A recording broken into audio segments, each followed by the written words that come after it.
What if the art you thought was disposable was actually a potent, unseen force? In the pre-dawn gloom of a forgotten city alley, Elara Vance put the finishing touches on a mural, a vibrant cascade of ancient symbols whispering stories onto brick. A lone passerby paused, their hurried pace faltering, a subtle, unbidden shift in their weary expression. The smell of stale spray paint and cheap coffee clung to Elara Vance, a perfume of her 27-year-old life. Her cramped apartment, filled with the ghosts of unfinished canvases, offered little solace from the stack of overdue bills. Each morning, she traded her true canvas for the anonymous bustle of a downtown coffee shop, her frayed apron a uniform for her forgotten dreams. She was efficient, polite, and almost invisible, a perfect barista for people who saw only their lattes, never the artist behind the counter. No one poring over their morning news or complaining about the foam on their cappuccino would ever guess that Elara's vibrant murals, hidden in the city's forgotten corners, subtly wove a tapestry of shared understanding within the neighborhood.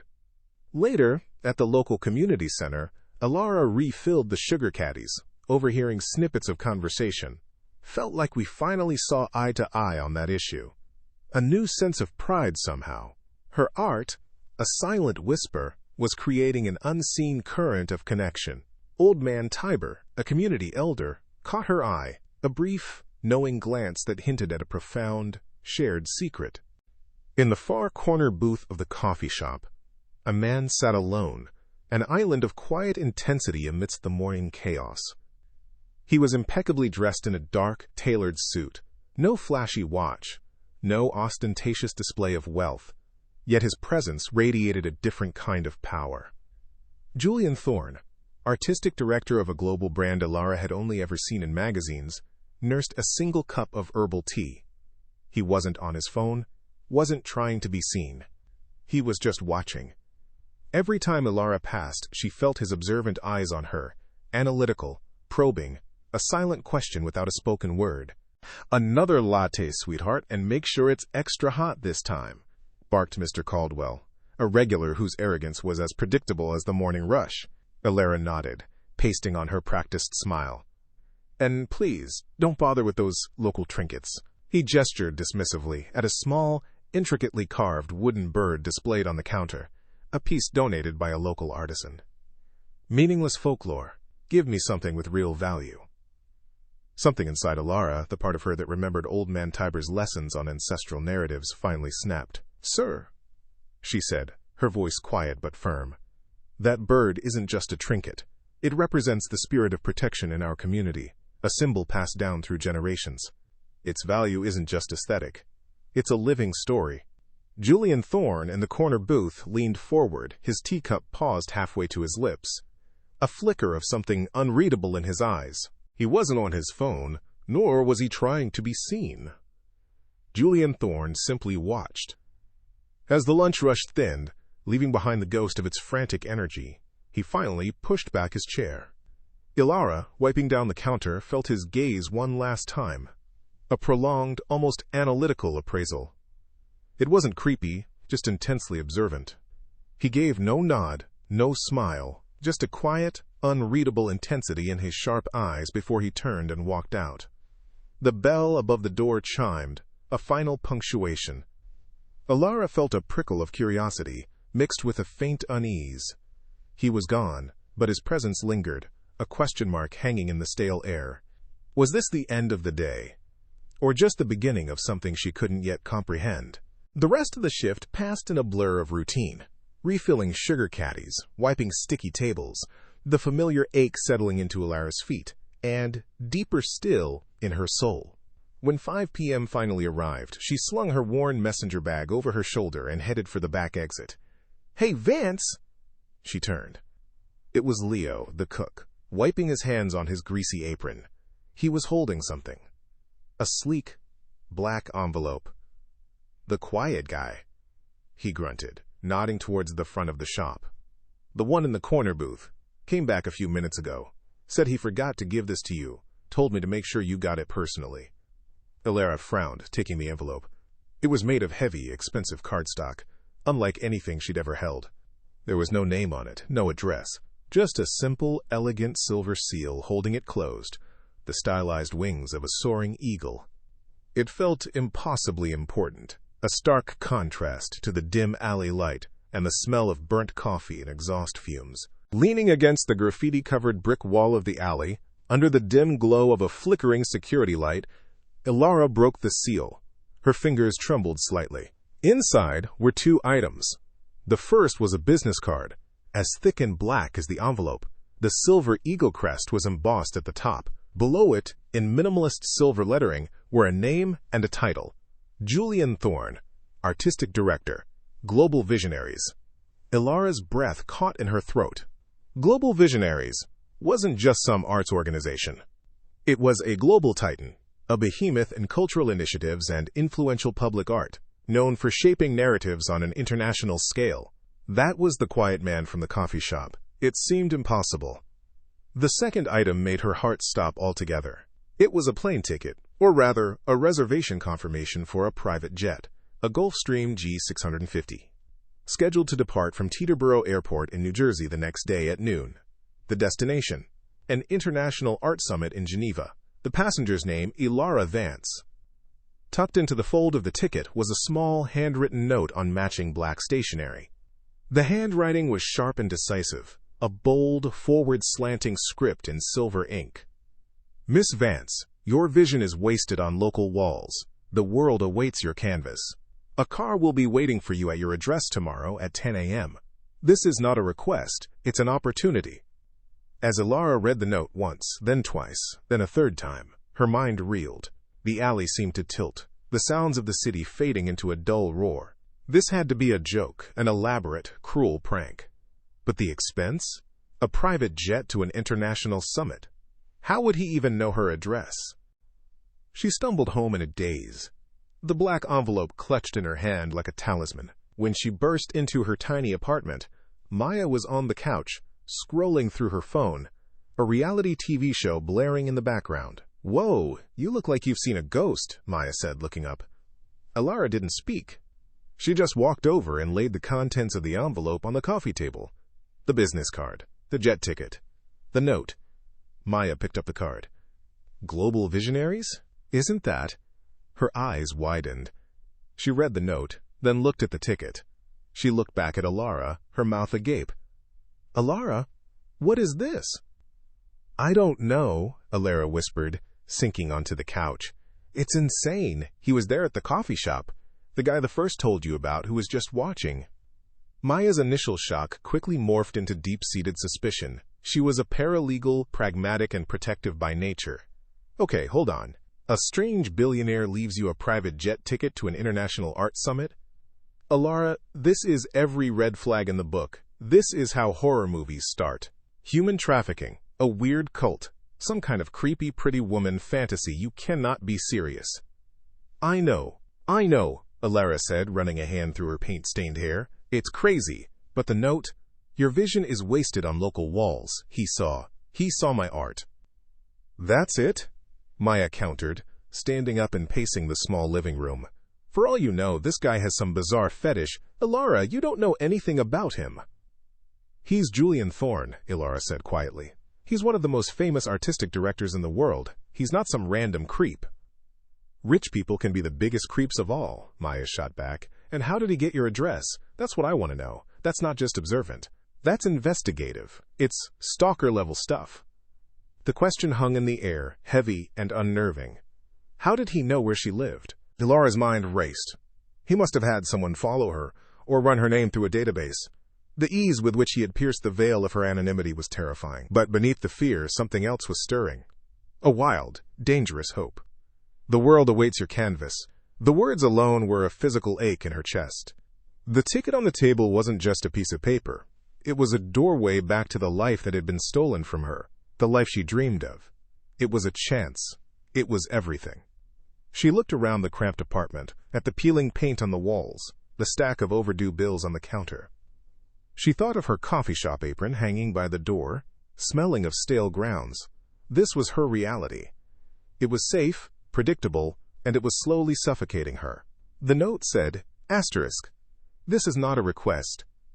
It felt like a command, but also a challenge to be more than what she had become. The fear was real. Maya's warnings were logical. But the pull of a global canvas, the intoxicating possibility of escape and impact, was stronger. It was the most terrifying decision of her life. She looked at the private jet ticket, then at her unfinished canvases, then at her own determined reflection in the darkened window. "I think I have to go," Elara said, the words tasting strange and foreign on her tongue. "I have to know." Her best friend's last-ditch effort to keep her safe. But is it enough? The cramped apartment felt smaller than ever, stuffed with the weight of unspoken fears. Maya, ever the pragmatist, gripped Elara's phone, her brow furrowed in concentration as she installed a tracking app. "Seriously, Elara, don't you dare turn this off. If I don't hear from you every 3 hours, I'm calling the embassy, the UN, the CIA. I swear to God." Elara pulled her into a tight hug, a wordless promise exchanged between them. The fear was real, a cold knot in her stomach, but beneath it, the wild, dangerous hope still pulsed. Quitting her job, leaving it all behind. Was it the right choice? She clutched her phone, her fingers trembling slightly as she dialed the coffee shop. "Mr. Davies." Voicemail picked up, his gruff voice a familiar, unwelcome sound. "Mr. Davies," she began, her own voice shaky yet firm. "This is Elara Vance. I won't be coming in. I'm quitting." The words, which would have terrified her yesterday, felt strangely liberating now. She hung up, a profound sense of detachment washing over her. One last glance at the peeling paint, the worn couch, the empty space where her uniform usually hung. A silent farewell to a life that had slowly suffocated her spirit. From bus stops to private jets, her new reality is beyond imagination. Precisely at noon, a black Mercedes-Benz S-Class, so silent it seemed to glide, materialized outside her building. A chauffeur in a crisp black suit stepped out, not asking for her name, but simply nodding and saying, "Miss Vance, we are ready." The ride to the private airport was a blur of tinted windows and hushed luxury. The city, her old life, receded into a distant memory, replaced by a surreal sense of being transported into a movie. Then, on the tarmac, it appeared. A sleek Gulfstream G650, gleaming like a polished dream. It was larger, more imposing, more real than anything she could have imagined. A flight attendant, with a warm, professional smile, greeted her at the steps. "Welcome aboard, Miss Vance. Mr. Thorne has arranged everything for your comfort." She's arrived. But is this a dream or a gilded cage? Hours later, as the jet began its descent, the lights of an international city glittered below, a sprawling tapestry of innovation and ambition. There was no customs line, no baggage claim chaos. She was escorted directly from the plane to another waiting car, another silent chauffeur. The drive was short, ending at a magnificent, ultra-modern building of glass and steel. This was the headquarters of Global Visionaries. Elara stepped into a lobby that felt like a sanctuary of minimalist design and soaring ceilings, filled with abstract art that whispered of profound ideas. She felt small, disoriented, and utterly out of place. Her mysterious benefactor finally speaks, but offers only more questions. She was led down a silent hallway to a vast office overlooking the city. Julian Thorne stood by a floor-to-ceiling window, his back to her, silhouetted against the urban sprawl. He turned, his sharp, intelligent eyes meeting hers. He was exactly as she remembered him from the coffee shop. Quiet, intense, dressed in simple, impeccably tailored clothes. "Mr. Thorne," Elara stammered, the words catching in her throat. I don't understand any of this. Why am I here?" A faint, almost imperceptible smile touched his lips, a rare break in his composed facade. "Miss Vance," he said, his voice a calm, low baritone. "Welcome. Clarity is the purpose of your visit. But first, you must be exhausted. My assistant will show you to your room. We can talk in the morning." He hadn't explained a thing. The mystery, she realized, was only getting deeper. The next morning, Elara sat in one of the sleek chairs Julian Thorne had gestured toward. The panoramic view of the city, glittering under a pale sun, felt utterly alien. Before Julian could offer more than a polite, "Good morning," the vast office doors swung open with a soft whoosh. A woman entered, her heels clicking decisively on the polished marble floor. She was tall, impossibly chic, in a perfectly tailored charcoal suit, her dark hair pulled back in a severe, gleaming chignon. She radiated an aura of intimidating authority, her eyes, a piercing, glacial blue, sweeping over Elara with a cool, dismissive glance. "Alexander," she said, her voice crisp and laced with an accent that was a hybrid of British boarding school and American corporate law. "You're late for the Q3 strategy review." She paused, her gaze returning to Elara, a flicker of annoyance crossing her features. "Is this her? The street artist?" The words landed like a physical blow, stripping Elara bare of the fragile dignity she'd just begun to feel. Julian Thorne's face remained impassive. "Elara Vance, this is Lena Petrova," he introduced, his voice calm. "She's the Chief Operating Officer of Global Visionaries." To Elara, he added, "Lena, this is Miss Vance." Lena offered a smile that was as sharp and cold as a shard of glass. "A pleasure, though I confess I don't quite understand the purpose of this experiment, Alexander," she said, her eyes returning to Julian. "Miss Vance has no corporate experience, no background in global initiatives. She was literally painting on brick walls yesterday." The insult was direct, intended to diminish. Elara felt a hot flush of anger, but she held her ground, refusing to let this woman see the sting. She would not be reduced to a caricature for Lena Petrova's amusement. Julian Thorne, however, did not acknowledge Lena's barb. He turned his attention fully to Elara, his gaze intense. "Miss Vance, Global Visionaries is not merely a brand. It is a global entity that seeks to influence culture and foster understanding," he began. "And we are facing a crisis. A deeply divisive social issue has polarized global sentiment, fracturing communities and threatening the very fabric of our interconnected world."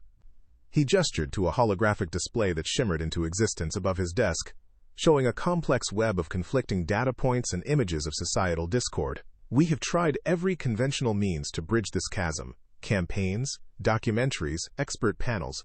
They have all failed. They only deepen the divide because they speak to logic, not to the soul." He paused, his gaze locking onto hers. "We need a single piece of public art. One powerful enough to unite, or at least profoundly shift, global sentiment. A billion-dollar canvas, if you will, to heal a divided world." Lena let out a quiet, impatient sigh. "It's a romantic notion, Alexander, a lovely story. But this is a global crisis, not a social experiment. Miss Vance has no corporate experience, no background in finance or international relations." "No?" Julian countered, leaning forward, his voice gaining a quiet intensity. "What Lena fails to grasp is that we have hundreds of analysts, strategists, and PR experts. They speak the language of data, but they don't speak the language of nuance, of culture, of respect for shared human experience." He paused, his eyes locking onto hers. "In the alley, I didn't just see a street artist painting beautiful murals. I saw a woman of profound intelligence and grace handle a dismissive, arrogant man with poise, defending the significance of a local artifact with an understanding of folkloric tradition. Then I saw how your art, subtly, almost imperceptibly, shifted the sentiment of an entire neighborhood. That combination, cultural fluency, genuine empathy, and the ability to articulate the unseen language of the soul, is rarer than you can imagine. It cannot be taught in a business school." "So here's the situation, Miss Vance," Julian continued, his tone shifting to one of decisive challenge. "This is not a gift. It is for all intents and purposes a job interview. The most unorthodox job interview of your life. I want you to lead this project. You will have a full team, unlimited resources, and my direct oversight. You will conceive, design, and execute this public art piece." He paused, allowing the weight of his words to settle. "And if you succeed in uniting global opinion, if you help us bridge this divide, I will create a permanent, high-level position for you at Global Visionaries, Director of Artistic Impact Initiatives. You will have a new life, a salary that will solve any financial burdens you might have, and funding for your personal artistic endeavors." Lena interjected, her voice sharp. And if you fail, Miss Vance, a car will take you back to the airport, and you will be on the next flight back home. You can have your old life back in your old apartment. We will, of course, compensate you for your time." The weight of their expectations, the entire surreal situation, pressed down on Elara. This was insane. But then she thought of her cramped apartment, the smell of stale coffee, the dull ache in her soul. Failure here meant returning to that. Success meant everything. She took a deep breath. "When do I start?" she asked. What if the grandest opportunity felt like the most suffocating trap? Elara Vance sat hunched over a sleek, transparent tablet. Her new office, a pristine expanse of glass and polished steel, overlooking a cityscape she barely recognized. Piles of glossy reports, market analyses, and psychological profiles related to the divisive global issue towered around her. The air, conditioned and sterile, felt devoid of the vibrant chaos that fueled her art. Her mind, accustomed to the tactile language of brick and spray paint, rebelled against the sterile jargon, demographic segmentation, sentiment analysis, KPIs. This gilded cage, though beautiful, was utterly alien. She felt a profound disconnect, a longing for the familiar bite of charcoal on paper, the scent of fresh paint, the immediate, honest dialogue of the streets. She was adrift in a sea of data, struggling to find a current. The door clicked open, and Lena Petrova entered, her heels a sharp punctuation mark on the polished floor. Lena's gaze, as cold and precise as a laser, swept over Elara and the scattered reports. "Miss Vance," she began, her voice crisp, "perhaps you can enlighten me. What are your projected ROIs for this cultural intervention? And how do you plan to leverage synergy to achieve optimal sentiment conversion?" Elara met her stare, a flicker of defiance in her eyes. "Honestly, Miss Petrova," she admitted, her voice steady despite the tremor in her hands, "I don't know those terms. But I understand the human stories behind those numbers. I understand the narratives that divide people, and more importantly, the ancient threads that can bind them. I understand why a symbol of shared grief in one culture can be a beacon of hope in another. Perhaps," she finished, a subtle challenge in her tone, "that is a more potent metric than optimal sentiment conversion." Lena's tight smile faltered, her expression a mix of surprise and grudging annoyance. The corporate language was a wall, not a bridge. Elara realized she couldn't out-argue Lena on her own turf. Her strength lay elsewhere, in the unseen language of the soul. She pushed aside the daunting stack of reports. Instead, she immersed herself in a different kind of research. Her office transformed into a sanctuary of old books on world folklore, dog-eared texts on mythologies, and documentaries exploring indigenous symbolism. She sketched constantly, translating the divisive issue into a tapestry of ancient motifs. The intertwined roots of an old tree, the shared journey of migratory birds, the universal gesture of a hand reaching out. She wasn't looking for data points. She was searching for resonance, for the common ground beneath the fractured surface of humanity. The solution, she felt, wouldn't be found in statistics, but in a story that everyone, regardless of their background, could instinctively understand. It was a rediscovery of her true self, a return to the wellspring of her unique talent. She remembered an afternoon in her old neighborhood, the scent of damp brick and burgeoning spring. Young Elara, no older than 10, sat sketching on a worn stoop, old man Tiber beside her. He had pointed to her drawing of a phoenix rising from ashes. "See, child," he'd said, his voice soft but resonant. "This isn't just a pretty bird, it is a promise. Every culture has its phoenix, its stories of rebirth after loss. Art isn't just pretty, Elara. It's a whisper that speaks louder than a shout. It taps into the ancient currents that flow through us all, even when we forget they are there. Find that current, and you find the heart of the world." His words, decades old, echoed in the opulent silence of her studio, illuminating a path forward. The memory stirred a deep longing for guidance, for a connection to the wisdom that had shaped her. She picked up her phone, the sleek device, a stark contrast to the rough brick of her old world. She initiated a video call, the connection bridging continents and generations.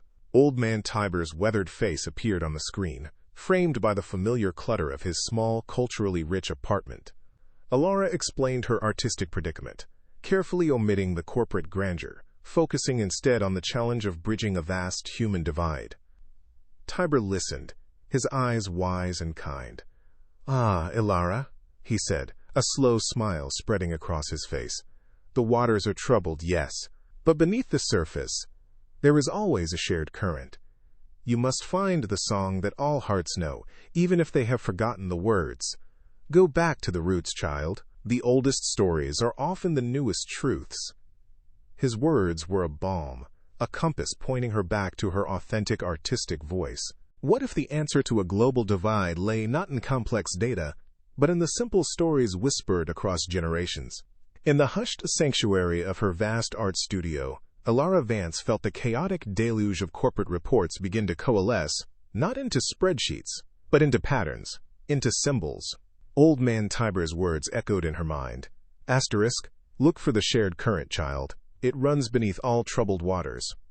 She abandoned the screens, turning to her sketchbooks, tracing lines that connected the ancient Celtic knot to the swirling patterns of Aboriginal dreamtime, the sacred geometry of fractals to the unifying circle of a peace drum.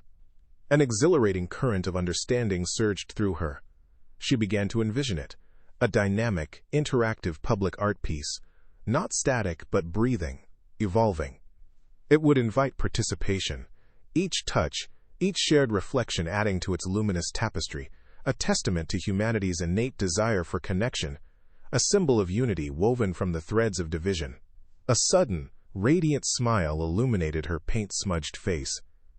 This wasn't just art, it was a bridge.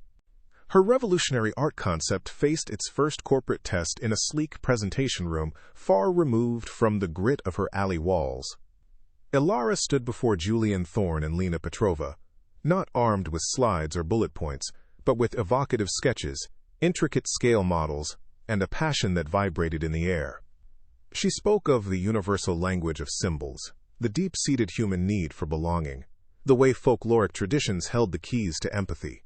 Julian watched intently, his gaze unwavering, a flicker of something akin to approval in his sharp eyes, a subtle nod that gave Elara a surge of fragile confidence. Lena, however, remained an unreadable mask of skepticism, her arms tightly folded across her impeccably tailored suit. "Measurable outcomes, Miss Vance," she interrupted, her voice crisp as breaking ice.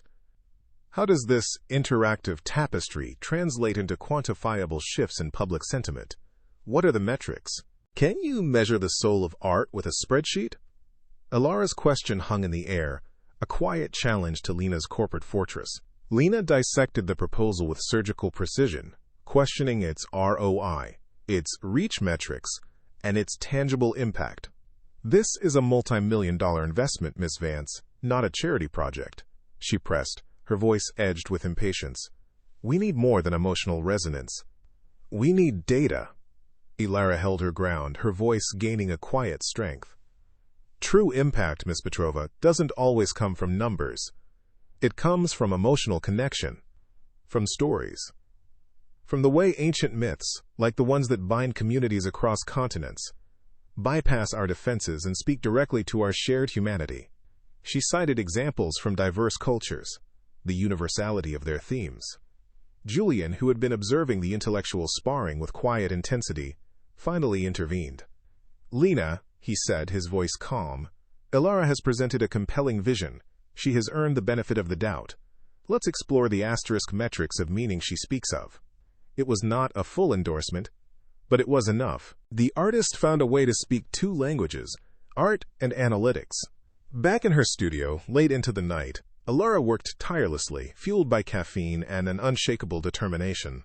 Lena's skepticism, sharp as it was, had forced her to consider the practicalities, to bridge the seemingly impassable chasm between inspiration and implementation. She integrated subtle interactive elements into her design, QR codes embedded in abstract patterns that led to digital stories, light sequences triggered by collective participation, a shared digital mosaic that mirrored the physical art's evolution. Each addition was carefully considered, ensuring it enhanced, rather than detracted from, the art's core message. Asterisk, it's not compromising. Asterisk, she mused, sketching a new detail onto a digital overlay. Asterisk. It's finding new ways for the whisper to be heard, for the current to flow even further. She was weaving the intangible with the measurable, creating a piece that could resonate with the heart and be tracked by the mind. The final hurdle was cleared. Her art would now face the world. Elara presented the refined concept once more, showcasing the innovative digital integrations that satisfied Lena's demand for metrics without sacrificing its soul. Julian listened, a rare, slight smile finally touching his lips. "It's audacious, Elara," he said, his voice imbued with genuine admiration. "And utterly brilliant." He gave his full, decisive approval, a silent acknowledgement that her vision had transcended even his own expectations. Lena, though still expressing reservations with a tight-lipped frown, could not deny the compelling nature of the plan, nor the meticulous thought behind it. "Very well," she conceded, her voice clipped. "The numbers, however abstract, are now in place." The location for the public art piece was chosen, a prominent, globally visible urban space in the heart of a city known for its diverse populace and historical tensions. The stage was set. What if a single brushstroke could orchestrate a symphony? For Elara, the warehouse studio became her orchestra pit, a cavernous space filled with the clang of metal, the whir of power tools, and the hushed discussions of a diverse team. Artists, engineers, technicians, all working under her watchful eye. Blueprints, once abstract lines on paper, now unfurled across concrete floors, guiding the initial construction. Massive sections of what would become the unified art piece began to take shape, a flurry of activity transforming raw materials into powerful forms. Meanwhile, in a prominent plaza in a major global city, foundations were laid, a grand stage prepared in secret, adding to the growing mystery. Building a masterpiece, the unseen work behind a global vision. It wasn't enough to simply direct. Elara's hands, once stained with alley paint, now moved with a new precision, personally etching intricate details, sculpting forms, ensuring the authenticity of every symbol. She moved among her team, a quiet conductor, sharing the ancient stories and profound meanings behind each element. "This curve," she'd explained, her voice low and resonant, "it's the river of shared memory in the old tales. It must flow, unbroken." Her passion was infectious, igniting a spark in the engineers and artists alike. The art piece, imbued with her vision, began to breathe, taking on a life of its own, a silent narrative waiting to be told. Visionary begins to see the true vision.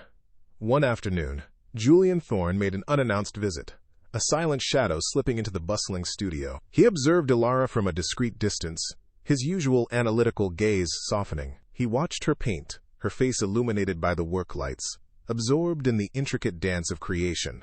He saw her connection to the work, the way she inspired her team, transforming complex concepts into tangible forms. There was no pretense, no performance, just raw, undeniable passion. A subtle nod of approval, a flicker of genuine admiration, crossed his face, a silent acknowledgement that his instincts had not only been right, but profoundly understated. Under the cloak of night, a global secret is born. As the final hours approached, the completed art piece was carefully transported to its public location. Under the cover of darkness, a symphony of cranes and hushed voices orchestrated its assembly. Elara, her heart, a frantic drum against her ribs, oversaw every intricate detail, every connection, every alignment. The air crackled with tension, a silent promise hanging heavy in the cool night. Finally, as the last section was secured, a vast, heavy tarp was drawn over the colossal artwork, shrouding it from curious eyes. The city slept, unaware of the silent titan waiting beneath its cover, ready for its grand reveal. This is it. Her life, her art, her message, all on the line. The first rays of dawn painted the plaza in hues of nervous anticipation. Elara stood alone before the covered art piece, a solitary figure dwarfed by the immense canvas. The quiet before the storm was deafening, each passing moment amplifying the weight of expectation. Global impact or utter failure? Her mind reeled with the possibilities, the years of struggle, the impossible dreams, all converging on this single, terrifying moment. She closed her eyes, took a deep, shaky breath, and found a quiet resolve settling deep within her. She was ready. The air in the plaza crackled with a palpable tension, a hum of anticipation that vibrated through the diverse crowd. Media cameras, like hungry insects, swiveled on their tripods, their flashbulbs already popping in erratic bursts. Politicians stood stiffly, their smiles practiced, while citizens from every walk of life pushed forward, craning their necks for a glimpse of the monumental secret hidden beneath the vast, dark tarp. Elara stood beside Julian, her heart a frantic drum against her ribs, the weight of the world's expectations pressing down on her. Julian Thorne stepped to the podium, his presence commanding, yet understated. "For too long," he began, his voice a calm, low baritone, "we have spoken in words that divide. Today we hope to speak in a language that unites."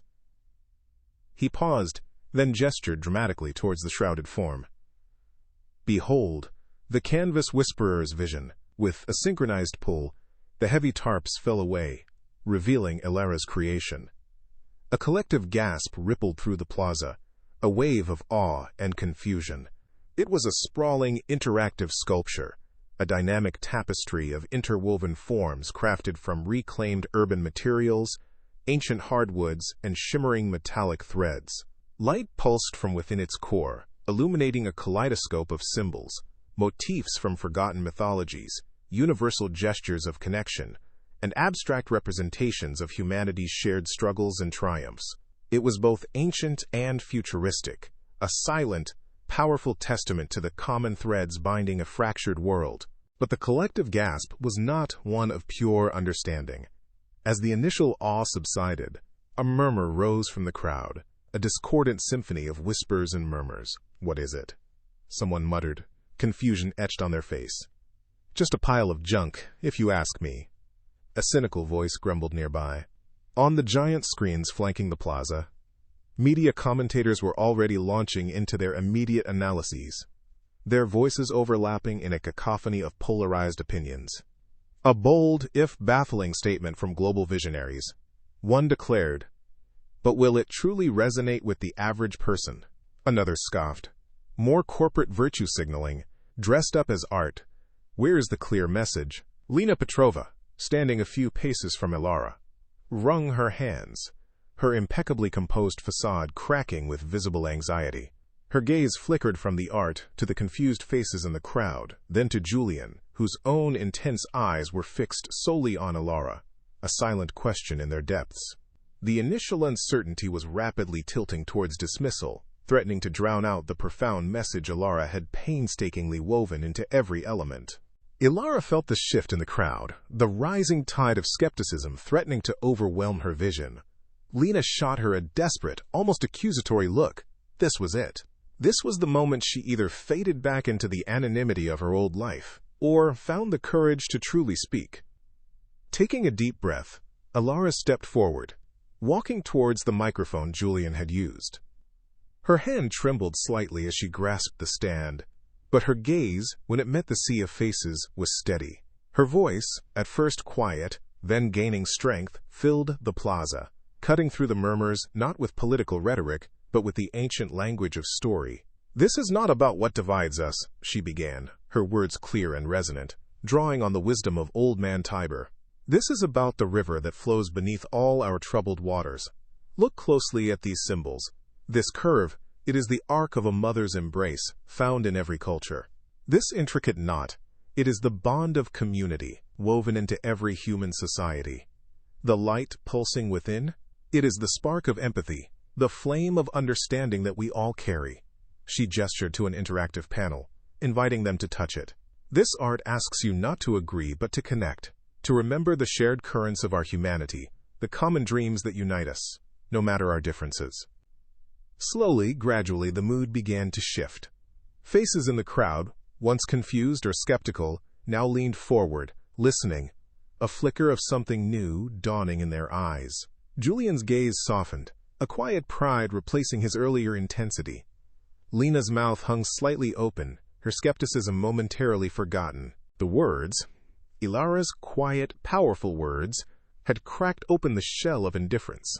People began to tentatively approach the art piece, some reaching out to touch the interactive panels. As they did, the internal lights within the sculpture pulsed in response. a visual echo of their engagement. Faces that had been tight with confusion softened into contemplation. A woman wiped a tear from her eye. A man nodded slowly, his expression thoughtful. Whispers of discovery spread through the crowd. "She's right. That symbol, it's just like the one my grandmother used to tell stories about. I never thought of it that way. But we do all want the same thing, don't we?"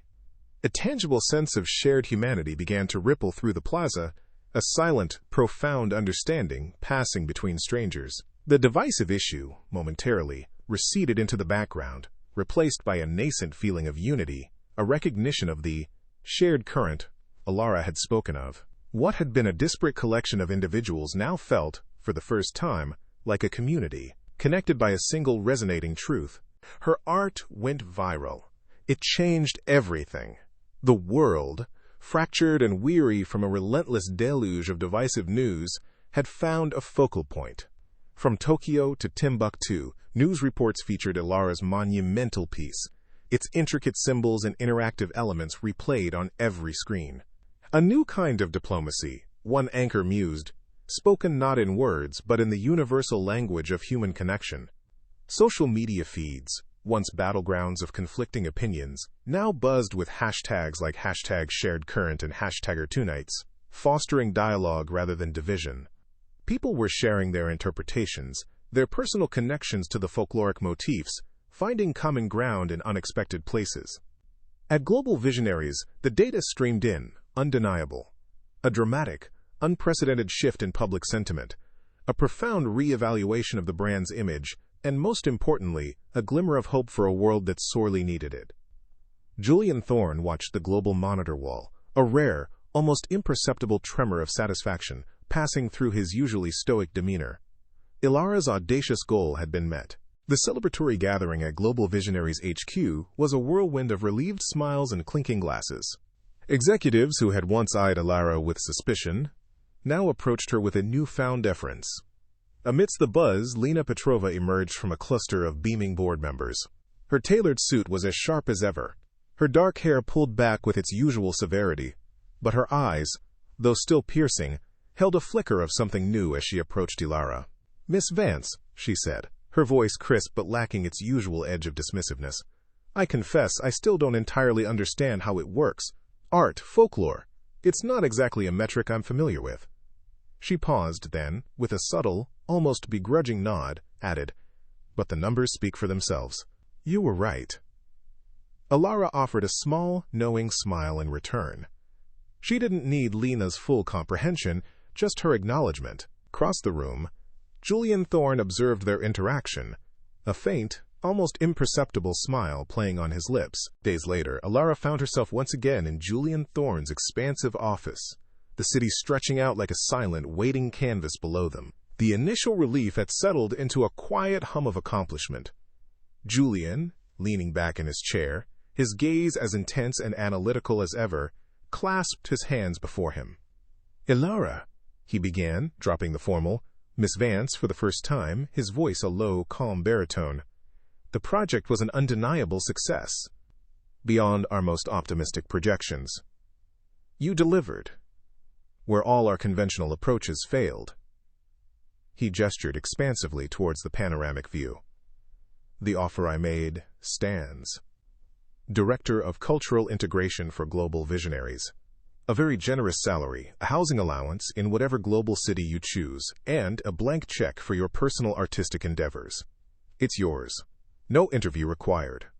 It was the culmination of an impossible dream, a new life handed to her on a silver platter, a world away from the stale spray paint and overdue bills. For a moment, Elara felt the dizzying pull of it all, the sheer magnitude of the gift. Elara took a deep breath, the subtle scent of fresh paint that always clung to her hair a quiet defiance in the polished corporate air. "Thank you, Julian," she said, her voice steady, stronger than she'd ever imagined it could be. "It's an incredible offer, truly, but I have a counter-proposal." Julian raised an eyebrow, a flicker of genuine surprise in his eyes. He leaned forward, inviting her to continue. "I don't want the job as a gift," Elara explained, her words gaining momentum, fueled by the journey she had just completed. "And I don't want a blank check for my art. I want you to invest in me, Not as an employee you discovered, but as a partner you value. She paused, letting the weight of her words settle. I propose leading a new division, Artistic Impact Initiatives. Give me a budget, a team, and the autonomy to explore how art and culture can solve global challenges. And I want a performance-based contract. If I succeed in launching 3 successful global art initiatives and measurably shifting sentiment on key issues within 2 years, I get a stake in this new division.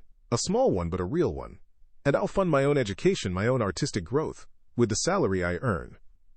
It wasn't a request for comfort. It was a demand for purpose, for ownership of her vision. Julian Thorne stared at her, his analytical gaze replaced by an expression of profound disbelief, which slowly, gloriously, transformed into a broad, genuine smile. It was the first time Elara had seen him truly smile, and it transformed his face, erasing the years of quiet intensity, revealing a man utterly delighted. A street artist who once served coffee is now negotiating equity with me on a multi-billion-dollar platform, he said, shaking his head slowly, a soft laugh escaping him. I knew my instincts were right about you, Elara Vance. I just had no idea how spectacularly right. He pushed back his chair, stood, and extended his hand. You have a deal, partner. Welcome to Global Visionaries. Elara met his gaze, her own eyes shining with a triumph that went far beyond mere success. She shook his hand, a current of electricity passing between them. It wasn't just a contract. It was a declaration, the closing of one chapter of her life, and the explosive, vibrant beginning of another. She was no longer just an artist who understood folklore. She was a woman who had found her voice, her canvas, and her rightful place in a world waiting to be painted. What if the art you thought was disposable was actually a potent, unseen force? And what if the quiet stranger who noticed it held the key to unlocking your wildest dreams? Elara Vance now stood on the balcony of her new creative workspace at Global Visionaries, overlooking a city that, to her, felt like a boundless, beautiful canvas. Her old, paint-stained brushes lay beside a sleek, digital tablet, a testament to her journey. Her story wasn't just about a lucky break. It was a powerful reminder that the person you are right now, in whatever job you're working, is not your final chapter. Your hidden talents, your forgotten passions, the skills you think no one sees, they have immense, world-changing value. It was a single moment of defiance, a quiet defense of culture that caught the attention of Julian Thorne. But it was Elara's courage to step onto that jet, her intelligence to see the real problem, and her confidence to demand her true worth that secured her future. What hidden talent do you have that the world just hasn't seen yet? What would you have done if you found that black envelope? If this story inspired you or made you think, please give this video a thumbs up. It truly helps us bring more stories like this to you. Don't forget to subscribe and hit the notification bell so you never miss an incredible journey. And share this video with someone who needs to be reminded that their big break might be just one customer, one conversation, or one moment of courage away. Thank you for listening.